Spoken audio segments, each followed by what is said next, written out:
How to stop notifications on Instagram. Open the Instagram app. Click on your profile. Now click on 3 lines. Here, click on Notification. Here you will find all the settings of notifications. You can turn off the settings according to your choice. You can do settings for each notification.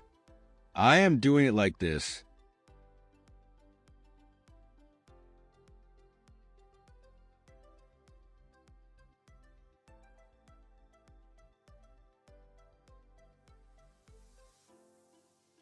Go back. And here is the option for pause all. By doing this, you can stop all the notifications from Instagram.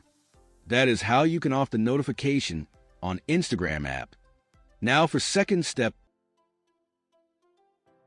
go to Settings.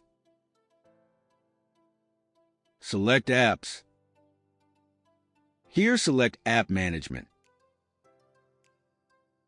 Now find Instagram. Click on it. Click on Manage Notifications. And here turn it off. That is how you can completely stop notifications on Instagram. That's all from today. If you really enjoyed this video, don't forget to hit that subscribe button and ring the notification bell so you never miss an update.